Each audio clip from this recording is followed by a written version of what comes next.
Hey student, welcome back to your online classes. Last वाली video में हमने आपको एक्सरसाइज 4A का क्वेश्चन नंबर 9 to 16 समझाया था किस तरीके से सॉल्व करना है। इस वाले वीडियो में हम क्वेश्चन नंबर 17 से आगे जितने भी क्वेश्चंस हैं सभी क्वेश्चंस को कवर करने की कोशिश करेंगे और आपको डिटेल में कॉन्सेप्ट के साथ समझाने की कोशिश करेंगे ताकि आप एग्जाम में, टेस्ट में अच्छे से सभी क्वेश्चंस को सॉल्व कर सकें। ठीक है, तो अगर आपने लास्ट वीडियो नहीं देखा है ना, और उससे पहले जो क्वेश्चन नंबर 1 to 8 वाला मैंने बनाया था, और क्योंकि उसमें मैंने पूरा सारे कॉन्सेप्ट समझाए थे, तो अगर आप उन वीडियोस को देखने हैं तो नीचे मैंने डिस्क्रिप्शन में लिंक दिया है उनका, वहाँ से जाकर के आप देख सकते हैं या ऊपर में आई बटन क्लिक करके भी देख सकते हैं। चलिए इस वीडियो को स्टार्ट करते हैं। क्वेश्चन नंबर 17 क्या है हमारा कि right each of the following rational numbers in standard form, यानी ये जो रैशनल नंबर्स हैं उनको स्टैंडर्ड फॉर्म में आपको बताने हैं। स्टैंडर्ड फॉर्म क्या होता है?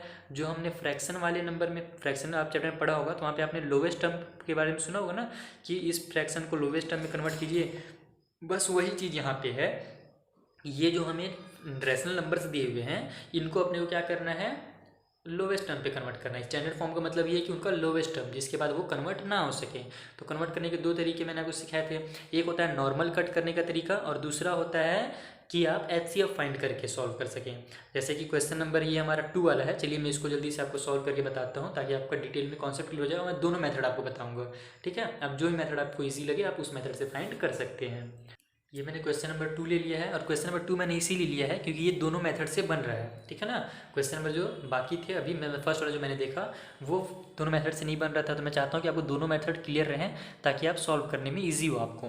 तो देखिए जो फर्स्ट मेथड है जो मैंने आपको हमेशा सिखाया है कि कट करना आप सीखिए, तो फर्स्ट वे या फर्स्ट मेथड जो भी आप लिख लें, इसमें हम क्या करते हैं कि जो नंबर्स हमें दिए हुए हैं ना उनको हम देखते हैं कि वो 2 से स्टार्टिंग हम 2 से करते हैं, 2 से वो नंबर्स कट हो रहे हैं कि नहीं हो रहे हैं। जैसे 8 जो है वो 2 से कट हो जाएगा, 2 के टेबल में कट होने का मतलब है डिवाइड होना। ठीक है, तो 2 से डिवाइड हो जाएगा 8। उसी तरीके से 36 भी 2 से डिवाइड हो जाएगा क्योंकि लास्ट में 6 है और 2 का यही रूल है कि लास्ट में 6 है ना, 4 0 है ना, 8 ये सब नंबर होते हैं तो वो 2 से डिवाइड हो जाता है वो नंबर। तो ये लास्ट में 6 का मतलब ये भी 2 से डिवाइड हो रहा है। तो हम पहले कट करें होने वाला वो मतलब कि वे यूज़ करेंगे। तो कट करेंगे हम इसको, तो ये हो जाएगा हमारे ऊपर में 2 4 जा 8 और नीचे में 2 18 जा, या फिर इसको एक एक नंबर कट करता हूँ मैं, तो 2 1 जा 2 हो जाएगा, 3 में से 2 कट हुआ तो 1 बच गया, वो चल जाएगा इधर और इसको बना देगा 16, फिर 2 8 जा 16 हो जाएगा हमारा। तो यहाँ पे हमारा माइनस में था तो माइनस में रहेगा, ये चीज़ ध्यान दीजिएगा। तो 4/18 हो जाएगा। उसके बाद फिर अब ये और कट हो रहा है, ये भी 2 से कट हो रहा है, 4 भी और 18 भी कट हो रहा है 2 से, तो फिर 2 2 जा 4 हो जाएगा और नीचे 2 9 जा 18 हो जाएगा और ये माइनस का साइन यहाँ पे लग जाएगा। तो यही इसका स्टैंडर्ड फॉर्म हो जाएगा। समझ में आया बात ना, क्योंकि इसके बाद अब एक कट नहीं हो रहा है। 2 जो है 2 से ही कट होता है और जो 9 है वो या तो 3 से कट होता है या तो 9 से कट होता है। तो जब एक ही नंबर से, सेम नंबर से जब दोनों कट ना होने लगे तो वही समझिए उसका लास्ट है, लास्ट फॉर्म है, लोवेस्ट टर्म है और वही स्टैंडर्ड फॉर्म है। ठीक है, ये मैंने आपको फ्रैक्शनल चैप्टर में ही बताया था, यहाँ पे ही बता रहा हूँ।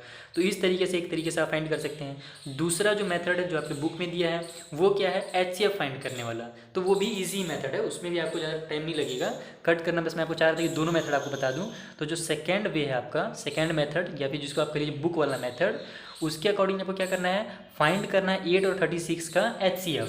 तो फाइंड कर लीजिए 8 है ना, इस तरीके से लिखिए HCF 1 सेकेंड ऑफ 8 एंड -36 लीजिए, 36 लिखिए, बात एक ही है। तो HCF ऑफ 8 एंड -36 इज़, यहाँ पे आप माइनस नहीं लिखें तो ही बेटर रहेगा, 8 और 36 ही लिखिएगा, इज़। और उसके बाद आप इधर राइट साइड में एक थोड़ा सा जगह यूज़ कीजिए और जो HCF फाइंड करने का डिवीज़न मेथड है उस मेथड से आप HCF फाइंड कर दीजिए। ठीक है ना, HCF फाइंड करने का डिवीज़न मेथड अगर आपने नहीं सीखा है तो क्लास 6 में था वो, इस वाले क्लास में तो है भी नहीं HCF फाइंड करने वाला, आगे आए तो आए, अभी तक तो हमने नहीं पढ़ा चैप्टर 4 तक। तो देखिए यहाँ पर इस तरीके से फाइंड किया जाता है। 36 को 8 से डिवाइड दिया जाता है, तो 8 के टेबल में तो 36 आता नहीं है, लेकिन हमारा 8 के टेबल में तो 36 होगा नहीं, लेकिन 8 4 जो हमारा कितना हो जाता है, 32 हो जाता है। तो हम लोग 4 टाइम पे इसको 32 इस तरीके से लिखेंगे, 8 4 जा 32, बच जाएगा हमारा 4। ठीक है, अब इसको क्या करना रहता है कि जो रिमाइंडर बचा है ना उस रिमाइंडर से डिवाइड देना पड़ता है पहले डिवीज़र जो आया था उसको। तो यहाँ पे हम 8 को 4 से डिवाइड दे देंगे। यही था हमारा डिवीजन मेथड HCF फाइंड करने का। और एक तो वो प्राइम फैक्टराइजेशन मेथड होता है, उससे भी आप फाइंड कर सकते हैं। जो भी मेथड आपको ईजी लगे उससे फाइंड कर लीजिए। ये वाला जो मेथड है थोड़ा टाइम हमारा बचाता है, इसलिए मैं इस मेथड से यूज़ करता हूँ। तो हमारा 4 के टेबल में 8 कितने टाइम पे आता है, 2 टाइम पे पूरा पूरा डिवाइड हो गया। इसका मतलब जब पूरा पूरा डिवाइड हो जाता है वही नंबर हमारा जिस डिवीज़र से हमारा लास्ट लास्ट तक डिवाइड हो जाए पूरे तरीके से, वही डिवीज़न हमारा क्या कहलाता है, HCF कहलाता है। तो हमारा 8 और 36 का जो HCF निकलेगा वो निकलेगा 4। ठीक है, तो अब आप लिखिएगा so we divide its numerator, इस टाइप से statement, so we divide its numerator and denominator by कितना, जो भी HCF आया है उसी से आपको डिवाइड देना है। यानी ये छोटा सा स्टेटमेंट लिखना है कि so we divide its numerator and denominator by जो भी HCF है वो लिख दीजिए 4। तो 4 से हम जब इसके न्यूमरेटर और डिनोमिनेटर को डिवाइड देंगे ना तो ये इसका लोवेस्ट टर्म बन जाएगा। समझ में आया बात ना। तो आप लिखिए इसको फिर इक्वल टू करके 8/-36, ऊपर में भी 4 से डिवाइड दीजिए क्योंकि इसका HCF भी 4 है। ठीक है, इन दोनों का 4 है HCF, तो 4 से डिवाइड देंगे तो हमारा कितना आंसर आ जाएगा, 8 से 4 को हमने डिवाइड दिया तो आंसर आ गया 2, और नीचे 36 को हम लोग जब है ना 4 से डिवाइड देंगे तो आंसर आ जाएगा 9 आ जाएगा। और ये माइनस और ये प्लस, माइनस प्लस क्या होता है, मिलके माइनस बनता है। इंटीजर वाले चैप्टर में मैंने आपको बताया है और इसके पिछले वीडियोज़ में मैंने आपको अच्छे से समझाया है कि माइनस और प्लस मिलकर के माइनस बन जाते हैं। तो ये हमारा 2/-9 आंसर आ जाएगा। तो दोनों तरीके से आप फाइंड कर सकते हैं, एक तो कट करने वाला तरीका है, तो ये ट्रेडिशनल है ना, ईजी मेथड है। तो लेकिन आप यूज़ कीजिएगा इसी मेथड को, अगर आप फेयर में बनाएंगे, एग्जाम में बनाएंगे ना, तो ये ज़्यादा बेटर मेथड है आपके लिए। ठीक है, जैसे कि हम कुछ और क्वेश्चंस ले लेते हैं जहाँ पे HCF फाइंड करने वाले हों, उनको ही सॉल्व करके देख लेते हैं और आपको थोड़ा सा और डाउट अच्छे से क्लियर करवा देते हैं। यहाँ पे ये मैंने 5 नंबर वाला ले लिया है, तो हम लिख लेंगे given rational number equal to 91 - 78। अब क्या करना है आपको, सबसे पहले तो HCF फाइंड करना है, तो लिख लीजिए HCF ऑफ 91 एंड 78। ठीक है, और HCF यहाँ पे फाइंड कर लीजिए। तो HCF फाइंड करने का फिर वही मेथड यूज़ करेंगे, इजी वाला डिवीजन मेथड। तो यहाँ पे 78 से डिवाइड देना है अपने को, पहले 91 को, जो भी बड़ा नंबर है ना उसी को डिवाइड दीजिएगा। ठीक है, छोटे वाले नंबर से, चाहे वो आगे लिखे रहे या पीछे लिखे रहे, उससे कोई मतलब नहीं है। ठीक है, तो यहाँ पे हम 71 के टेबल में तो 1 ही टाइम पे आएगा 91, फिर 2 टाइम पे ज़्यादा हो जाएगा, तो हम लोग 1 टाइम पे 78 ले लेते हैं। ठीक है, माइनस कर देते हैं, तो 1 में से 8 माइनस नहीं हो सकता, कैरी लेकर के 11 बन जाएगा। 11 में से 8 माइनस हुआ तो 3 आ गया आंसर, यहाँ 8 बचा, 8 में से 7 माइनस हुआ तो 1 आ गया आंसर, 13 आ गया। अब क्या करना पड़ता है, पहले वाले डिवीज़र को डिवाइड देना पड़ता है। तो 78 को अब हम लोग डिवाइड दे देंगे 13 से, तो डायरेक्ट यहाँ पे देखिए 13 6 78 होता है, तो हम डायरेक्ट पूरा हमारा कंप्लीट हो गया 78, 13 6 78। तो किस नंबर ने डिवाइड दिया पूरा, 13 ने लास्ट में डिवाइड किया, तो जो इनका HCF निकलेगा वो निकलेगा 13। तो HCF of 91 and 78 equal to 13 हमारा HCF निकल गया। अब क्या करना है, वही स्टेटमेंट लिख लेना है आपको दोबारा से, so we divide its numerator and denominator by, यहाँ पे कितना हमारा HCF 13 है, तो बाय 13। वहाँ पे हमारा HCF 4 था तो हमने 4 लिखा था, यहाँ बाय 13 लिख दीजिए। चलिए जल्दी से डिवाइड दे दीजिए, तो 91 डिवाइडेड बाई 13, सॉरी 17 लिखा जा रहा है। उसी तरीके से नीचे 78 जो कि माइनस में है हमारा, तो -78 डिवाइडेड बाई 13, ऊपर डिवाइड दीजिएगा तो 13 के टेबल में 91 कितने टाइम पे आता है हमारा, 6 टाइम पे 78 आता है, 7 टाइम पे 91 आता है, तो 7 टाइम पे 91 हो गया हमारा, 13 7 या 91। उसी तरीके से 78 अपने को पता ही 6 टाइम पे आता है, तो नीचे लिख दीजिए 6, और ये माइनस में है और ये प्लस में है, तो नीचे आंसर माइनस में रहेगा। ध्यान दीजिएगा, माइनस और प्लस को गलत मत कीजिएगा, ये नहीं वो 7/6 लिख दीजिए, साइन भी आपको देखना पड़ेगा यहाँ पे ना, क्योंकि ये रैशनल नंबर से ये माइनस में भी होते हैं और प्लस में भी होते हैं। तो इस तरीके से आपको इसके क्वेश्चंस को सॉल्व करने हैं, क्वेश्चन नंबर 17 के। चलिए जल्दी से क्वेश्चन नंबर 18 देख लेते हैं, वो क्या है।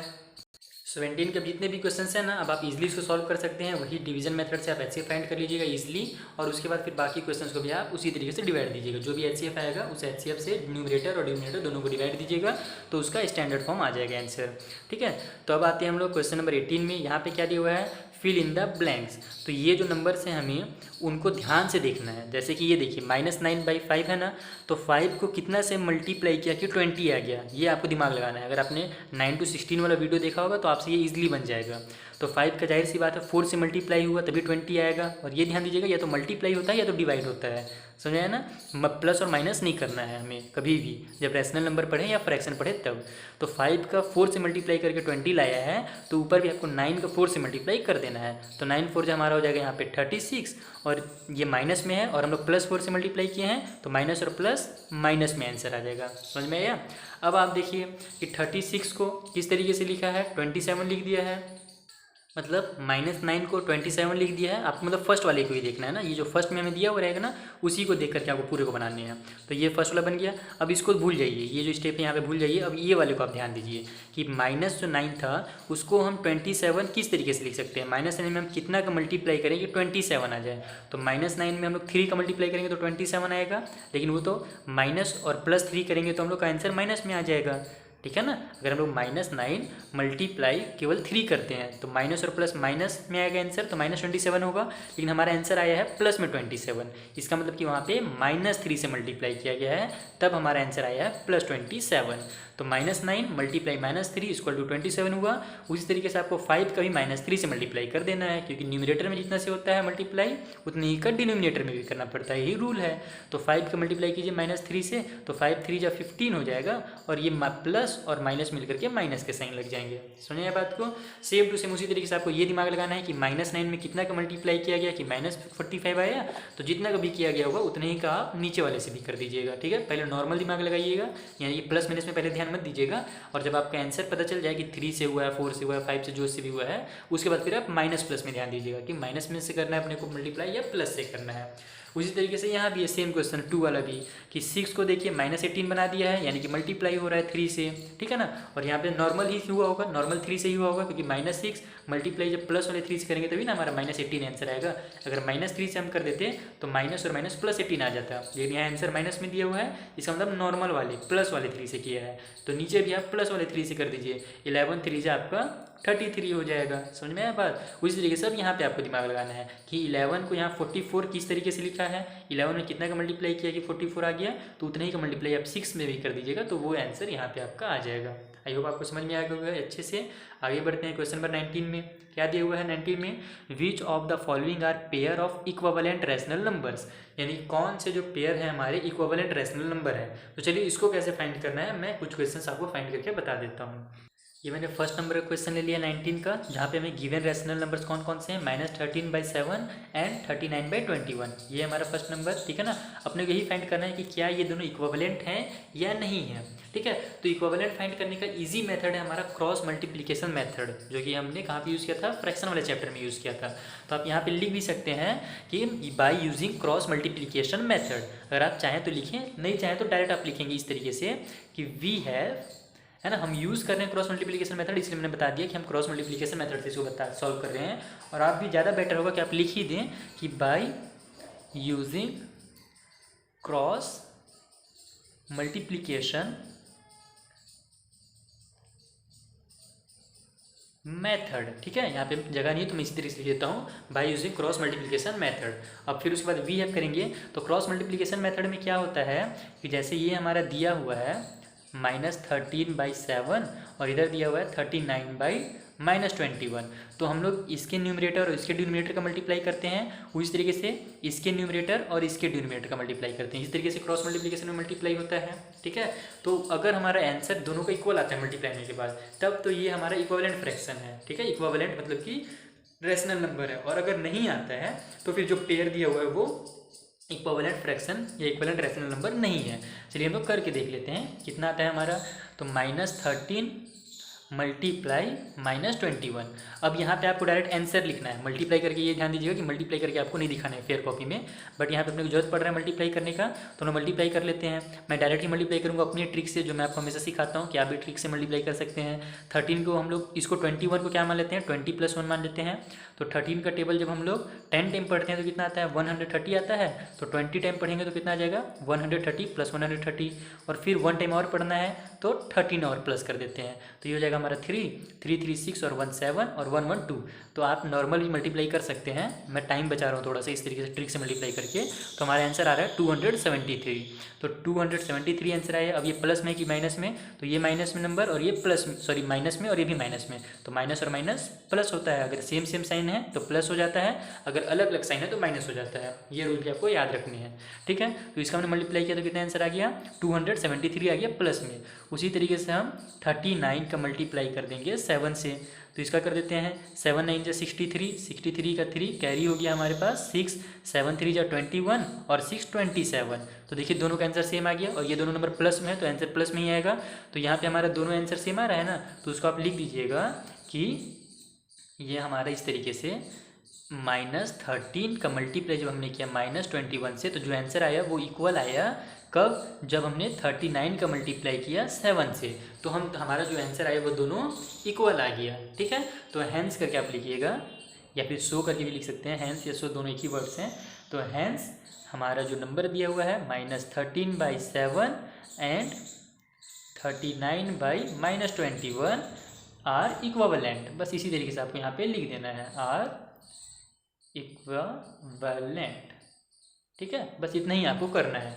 बस मतलब क्रॉस मल्टीप्लाई कीजिए, और अगर आपका आंसर सेम आ रहा है तो हाँ भैया ये जो हमें फ्रैक्शंस दिए हुए हैं ये इक्विवेलेंट है, और अगर आपका आंसर सेम नहीं आ रहा है तो हैंस ये जो दिए हुए हैं आर नॉट इक्विवेलेंट। अगर नहीं आता सेम तो बस यहाँ पे क्या चेंज हो जाता है, आर नॉट इक्विवेलेंट। बस इतना ही आपको करना है। एक और मैं नंबर ले लेता हूँ, जैसे कि छोटा नंबर हम कोई से ले लेते हैं, जैसे कि एक ये मुझे दिख रहा है साफ साफ ये हमारा इक्विवेलेंट नहीं आने वाला है, जैसे कि 6 वाला। ठीक है, तो स्टेटमेंट आप सिर्फ इसी तरीके से लिखिएगा, गिवन रैशनल नंबर, उसके बाद बाय यूजिंग क्रॉस मल्टीप्लिकेशन और वी हैव। तो मैं डायरेक्ट वी हैव से स्टार्ट कर रहा हूँ, टाइम वेस्ट ना करते हुए सीधे हम लोग मल्टीप्लाई करते हैं। क्या क्या दिया हुआ है 6 नंबर में हमें, कहाँ गया क्वेश्चन नंबर 6, हाँ 2/3 दिया हुआ है, और उसका मल्टीप्लाई करना है हमें 3/2 से क्रॉस करना है, मतलब कि इस तरीके से। ठीक है, तो जब हम लोग 2 का 2 से मल्टीप्लाई करेंगे, 2 × 2 तो कितना आंसर आ जाएगा 4 आएगा। जब हम लोग 3 का 3 से मल्टीप्लाई करेंगे तो कितना आंसर आ जाएगा 9। तो देखिए 2/3 और 3/2 इसका मतलब है कि अलग है, क्योंकि 2 × 2 4 आया, 3/3 3 × 3 = 9 आ गया। इसका मतलब क्या हुआ कि इस तरीके से आप लिख भी दीजिएगा एक बार कि 2 × 2 इज़ नॉट इक्वल टू 3 × 3। ठीक है ना, अगर इक्वल नहीं आ रहा है ना तो इक्वल टू को कट कर दीजिएगा इस तरीके से। यहाँ इक्वल आया था इसलिए हमने इक्वल लगाया था, यहाँ पे इक्वल नहीं हो रहा है तो नॉट इक्वल टू कर दीजिएगा। ठीक है, इस तरीके से कट करना यानी कि नॉट इक्वल टू, और लास्ट में लिख दीजिएगा hence 2/3 and 3/2 are not equivalent. समझे बात को, इस तरीके से आपको इसको लिखने हैं और सॉल्व करने हैं। इक्विवेलेंट और इक्विवेलेंट नहीं है ये फाइंड करना होगा तब। इसी तरीके से यही वाला रूल अपने को फॉलो करना है अगले क्वेश्चन में। देख लेते हैं अगला क्वेश्चन क्या है हमारा। अब क्वेश्चन नंबर 19 के सभी क्वेश्चन आपसे बन जाएंगे। कॉन्सेप्ट क्लियर हो गया आपका, कॉन्सेप्ट इज पावर। जब कॉन्सेप्ट क्लियर होता है तो सभी क्वेश्चन बन जाते हैं। 20 में भी वही आपको फॉलो करना है, बस यहाँ पे आपको x का वैल्यू फाइंड करना है। फाइंड x, यहाँ पे मतलब एक जो है ना हमारा फ्रैक्शन वो x नहीं दिया हुआ है, तो वहाँ पे अपने को बस x का वैल्यू फाइंड करना है। तो मैं एक जहाँ पे दोनों साइड अपने को फ्रैक्शन दिए वो वाला बता देता हूँ, और एक इस तरीके वाला नंबर को बता देता हूँ कि जब ऐसे दिया रहे तब आपको कैसे फाइंड करना है। ठीक है, तो चलिए जल्दी से सॉल्व करते हैं क्वेश्चन नंबर 20। हमने फर्स्ट वाला क्वेश्चन लिया है। सबसे पहले आपको वही काम करना है कि finding the value of x by cross multiplication method. इतना से लिख देना है आपको तो ज़्यादा बेटर रहेगा, जब फेयर में बनाएंगे ना तो अच्छा इंप्रेशन पड़ता है इससे। तो ये लिख लीजिए छोटा सा स्टेटमेंट। उसके बाद क्रॉस मल्टीप्लाई करना है आपको, तो -1/5 और इधर लिखिए 8/x। -1 का x से मल्टीप्लाई होगा, 8 का 5 से मल्टीप्लाई हो जाएगा। ठीक है, तो हमारा हो जाएगा -1 × x, और इक्वल टू हमको पता ही जो क्रॉस मल्टीप्लाई करते हैं तो हमारा इक्वल आना चाहिए आंसर, और ये इक्वल फ्रैक्शन दिया ही हुआ है। इक्वल का साइन लगाने से मतलब ये इक्विवेलेंट फ्रैक्शन है, इक्विवेलेंट रैशनल नंबर है, तो हम यहीं पे इक्वल का साइन लगाएंगे और 8 × 5 कर देंगे। पहले हम लोग मल्टीप्लाई फाइंड करते थे, यहाँ पे मल्टीप्लाई फाइंड नहीं करना है आपको, इक्वल लगा करके दोनों को मल्टीप्लाई करने हैं। ठीक है, तो अब देखिए क्या होगा आपका यहाँ पे, ये जो x है इसके साइड है ना, जो x है तो 1 है, अपने को फाइंड करना है x का वैल्यू ना, तो इस 1 को इधर ट्रांसफर करना पड़ेगा अपन को। ठीक है, तो हम 1 को इधर ट्रांसफर कर देते हैं। यहाँ पे ये मल्टीप्लाई में है x के साथ, इस साइड आएगा इक्वल के, तो वो क्या में हो जाएगा, मल्टीप्लाई से डिवाइड में हो जाएगा। ठीक है, तो जब भी कभी मल्टीप्लाई में रहता है तो डिवाइड में हो जाता है, अगर डिवाइड में रहता है तो मल्टीप्लाई में हो जाता है। तो x = हमारा हो जाएगा 8 × 5/-1। समझ में आया बात ना, इस तरीके से इधर था मल्टीप्लाई में, इधर आके डिवाइड में। अब इसका मल्टीप्लाई कर दीजिए आप जल्दी से, तो x = हमारा हो जाएगा 8 × 5 = 40/-1। तो x का वैल्यू यही है हमारा 40/-1, जिसको हम लोग क्या लिख सकते हैं, -40 भी लिख सकते हैं इस तरीके से, क्योंकि 40/-1 का मतलब ही होता है, हम लोग इसको इस तरीके से लिख सकते हैं। बीच में साइन को जो जब भी कभी भी ऊपर में न्यूमरेटर में माइनस हो या डिनोमिनेटर में माइनस हो तो उसको आप बीचों बीच में लिख सकते हैं और दोनों को प्लस लिख सकते हैं। ठीक है, तो अब हमारा क्या हो जाएगा, ये -40/1 हो जाएगा, तो -40/1 यानी कि -40। इस तरीके से आपको इसको फाइंड करना है। ठीक है ना, अगर नीचे भी माइनस में आंसर आता है तो ऊपर वाला हमारा माइनस बन जाएगा ऑटोमेटिकली, और नीचे 1 है तो उसको लिखने की जरूरत ही नहीं है। तो x का वैल्यू हमारा हो जाएगा 40, जो कि माइनस में है। एक और नंबर ले लेते हैं जो कि डायरेक्ट दिया हुआ है, जैसे कि हमारा क्वेश्चन नंबर 5 है। ठीक है, उसको भी हम आपको समझा देते हैं। यहाँ पे हमें दिया हुआ है 16/x=-4। तो आपको मैंने बताया ही है कि जब कभी भी कोई इंटीजर, कोई भी होल नंबर, नेचुरल नंबर लिखा हुआ हो तो उसके नीचे एक 1 छुपा हुआ रहता है फ्रैक्शन के टर्म पे। तो इसका मतलब आपको यहाँ पे मल्टीप्लाई यही मेथड लिखिएगा इस तरीके से, और ये वाला आपको लिखना है उसके बाद, मतलब फाइंडिंग द होल आप पूरा लिख लीजिएगा। मैं यहाँ पे लिख नहीं रहा हूँ टाइम बचाने के लिए, हमारा वीडियो नहीं तो बहुत ज़्यादा लेंथी हो जाता है। तो 16/x हो जाएगा और हमारा मल्टीप्लाई हो जाएगा -4/1 से, इस तरीके से क्रॉस मल्टीप्लाई। समझ में आया बात को ना? तब आप क्या कीजिएगा, अभी इसको मल्टीप्लाई कर देते हैं जल्दी से। तो 16 × 1 =-4 × x। आपको x का वैल्यू फाइंड करना है, ठीक है। आप x वाले को इधर भी लिखते तो भी वही आंसर आता है, जरूरी नहीं। कई बच्चे कंफ्यूज रहते हैं कि सर हम लोग राइट साइड लिख दिए हैं तो क्या x का वैल्यू सही है ना? तो हाँ, बिल्कुल सही है। राइट में लिखिए आप या फिर लेफ्ट में लिखिए, बिल्कुल सही रहता है आंसर, ठीक है। तो ये हमारा -4 है, ये इधर मल्टीप्लाई में, इधर आके डिवाइड में हो जाएगा। तो ये बन जाएगा 16 × 1/-4 = x। समझ में आ गया बात ना? अब इसको आप डिवाइड दे दीजिए, तो 16 बन जाए तो 16 हो जाएगा हमारा। मैं यहीं पे लिखता हूँ तो कोई आपको दिक्कत तो नहीं ना? ये हमारा 16 बन जाए 16 हो जाएगा। इसके बाद आप नीचे लिखिएगा, मेरे पास यहाँ पे जगह है बहुत सारा तो मैं इसको यूज़ कर लेता हूँ। और ये 16/16/-4 = x हो जाएगा हमारा आंसर। इसके बाद अब ये दोनों आपस में कट हो रहे हैं, 4 × 1 = 4 होता है और 4 × 4 = 16 होता है। तो 4/-1 हो जाएगा इस तरीके से, 4/-1 = x। अब आप देखिए 4/-1 = x लिखिए या x = 4/-1 लिखिए, बात एक ही है। और जब नीचे -1 आ गया तो जैसे हमारा पीछे में लास्ट वाले में -40 आया था ना, उसी तरीके से आपको यहाँ भी आंसर हो जाएगा -4। समझ में आया बात ना? ये माइनस ऊपर में चल जाएगा और नीचे में चूंकि 1 है तो उसको लिखने की जरूरत नहीं है। तो x = -4 इसका आंसर होगा। तो अगर डायरेक्ट नंबर दिया हुआ है तो उसके नीचे आपको 1 लिखना है और फिर क्रॉस मल्टीप्लाई करना है। जैसे क्वेश्चन नंबर 6 दिया है उसमें भी 2 के नीचे 1 लिख दीजिएगा। चलिए जल्दी से क्वेश्चन नंबर 21 भी देख लेते हैं, इसी वीडियो में कंप्लीट करते हैं पूरे चैप्टर्स को, इस वाले एक्सरसाइज को। देखिए 21 नंबर जो है ना सेम 19 की तरह ही है, बस यहाँ पे हमें क्या बोल दिया था, इक्विवेलेंट नंबर्स कौन से हैं। इसमें यहाँ पे पूछ रहा है कि फर्स्ट वाला, सेकंड वाला, थर्ड वाला कौन सा नंबर इक्वल है। तो इक्वल और इक्विवेलेंट का मतलब एक ही होता है, ठीक है। तो आपको भी इसमें क्रॉस मल्टीप्लाई करना है। तो जब आप बाई इसी टाइप से लिखिएगा, सेम टू सेम उसी तरीके से, ये बाई क्रॉस मल्टीप्लीकेशन, और फिर 8 का मल्टीप्लाई 15 से कीजिएगा, 10 का मल्टीप्लाई है ना -10 का मल्टीप्लाई -12 से कीजिएगा। तो 8 का मल्टीप्लाई 15 से कीजिएगा तो 60 आ जाएगा आंसर। 15 8 60 होता है। उसी तरीके से 12 का जब हम लोग 10 से करते हैं मल्टीप्लाई तो कितना आंसर आता है, 12 10 120 आ जाता है। तो ये क्या इक्वल हुआ हमारा? नहीं हो रहा है ना यहाँ पे, सॉरी यहाँ पे हमारा थोड़ा सा मैंने मल्टीप्लाई खड़बड़ी में कर दिया। 15 8 हमारा कितना होता है 120 ना होता है। 15 2 30, 15 4 हमारा 60, तो 15 8 120 होगा। तो ये हमारा इसका मल्टीप्लाई होगा तो 120 आएगा। उसी तरीके से इसका मल्टीप्लाई होगा तो 120 आएगा। तो अब क्या हुआ, दोनों इक्वल आ गए आंसर ना। So the given rational numbers are equal, इस तरीके से आपको लिख देना है। सेम उसी तरीके से यहाँ भी करना है, क्रॉस मल्टीप्लिकेशन यूज़ करना है। इसका इससे मल्टीप्लाई कीजिएगा तो 3 का 21 से मल्टीप्लाई होगा तो कितना आएगा 63 आ जाएगा, ठीक है ना। और ये माइनस और ये माइनस प्लस में 63 आंसर आएगा। उसी तरीके से इसका और इसका मल्टीप्लाई करेंगे तो 7 9 जब भी हमारा 63 होता है। तो ये भी हमारा इक्विवेलेंट फ्रैक्शन है, यानी कि इक्वल है। तो लिख दीजिएगा लास्ट में the given rational numbers are equal, okay. उसी तरीके से यहाँ भी बाई क्रॉस मल्टीप्लिकेशन कीजिएगा, ठीक है। जो स्टेटमेंट हम लोग क्वेश्चन नंबर इसमें लिख रहे थे ना, उसी तरीके से लिख दीजिएगा और इसका इसके मल्टीप्लाई कीजिएगा। तो 8 का इससे मल्टीप्लाई कीजिएगा, इससे मल्टीप्लाई कीजिएगा और चेक कीजिएगा कि आपका आंसर इक्वल आता है कि नहीं आता। अगर इक्वल आता है तो बस उसी तरीके से लिख देना है कि रैशनल नंबर्स आर इक्वल, और अगर इक्वल नहीं आता है तो rational numbers are not equal, okay. तो सेम उसी तरीके से 20 की तरह ही 21 भी आपका सॉल्व करना है। तो 19 20 और 21 सेम एक ही मेथड से यूज़ होंगे, क्रॉस मल्टीप्लिकेशन, ओके। अब आते हैं हम लोग क्वेश्चन नंबर 22 में। States whether the given statement is true और फॉल्स, यानी कि जो 4-5 स्टेटमेंट दिए हुए हैं वो ट्रू है या फॉल्स है, यहाँ पे अपने को ये बताना है। तो चलिए स्टार्ट करते हैं। फर्स्ट क्वेश्चन है हमारा, 0 is the smallest rational number. जो 0 है वो सबसे छोटा रैशनल नंबर है। तो ये क्या सही है क्या? नहीं। क्यों कि नहीं सही? क्योंकि 0 से पहले भी तो हमारा -1 आता है, -2 आता है, -3 आता है, -4 आता है।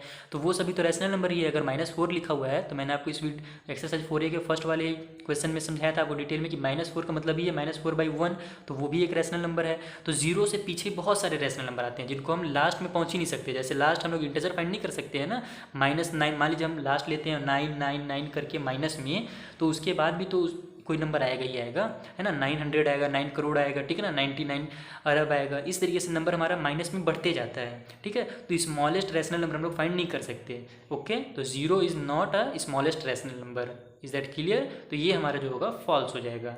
अगला, every integer is a rational number, कि जितने भी इंटीजर हैं, ठीक है ना, वो सभी एक रैशनल नंबर है। तो हाँ सही है, चाहे प्लस में नंबर ले लें आप, है ना, जैसे कि 1 2 3 4, या फिर माइनस में नंबर ले लें, -1 -2 -3 4, उन सभी के नीचे हम माइनस मतलब कि एक 1 लिख सकते हैं। अगर आप प्लस में 2 लिखते हैं तो 2 के नीचे हम 1 लिख सकते हैं, तो 2/1 ये एक रैशनल नंबर कहलाएगा। अगर आप -2 लिखते हैं तो -2/1 भी एक रैशनल नंबर कहलाएगा। समझ आ रहा है ना, क्योंकि नीचे हम लोग 1 लिख सकते हैं, अगर प्लस में रहे नंबर या माइनस में रहे तो हम लोग नीचे में 1 लिख सकते हैं, जैसे यहाँ पे मैंने आपको समझाया था। ठीक है, तो ये हमारा जितने भी रैशनल नंबर इंटीजर होंगे वो रैशनल नंबर होंगे। जैसे 0 हम ले लेते हैं, तो 0 भी तो एक रैशनल नंबर है, क्योंकि 0 के नीचे भी तो हम 1 लिख सकते हैं, तो उसका भी वैल्यू तो 0 ही रहेगा, 0/1 यानी कि 0। तो 0/1 हम इसको लिख सकते हैं 0 को, इसलिए ये भी हमारा एक रैशनल नंबर है। तो जितने भी इंटीजर हैं वो सभी रैशनल नंबर हैं। थर्ड वाला देख लेते हैं, ये मतलब ये ट्रू है हमारा, ये सही बात लिखा हुआ था। थर्ड में है the quotient of 2 integer is always a rational number, यानी कि जो कोशेंट होता है 2 इंटीजर का वो हमेशा रेशनल नंबर होता है। तो ये देखिए गलत है, क्योंकि इंटीजर में हम लोग अगर मान लीजिए नॉर्मल आप लीजिएगा ना तो ये आपको सही लगेगा कि जो कोशेंट होता है वो रैशनल नंबर होता है, लेकिन यहाँ ऑलवेज जो लिख दिया है ना वो गलत है। अधिकतर तो रहेगा रैशनल नंबर, लेकिन अगर मान लीजिए कोशेंट में अगर 0 आ जाए हमारा नीचे डिनोमिनेटर में, और न्यूमिनेटर में कोई भी नंबर ले लीजिए 4 5 6 -1 -2 -100 कुछ भी, तो डिनोमिनेटर में जब 0 आ जाता है तो वो तो रैशनल नंबर नहीं कहलाता। रैशनल नंबर का रूल ही है कि डिनोमिनेटर में 0 के अलावा कोई भी नंबर आना चाहिए, और 0 क्या है, एक इंटीजर है।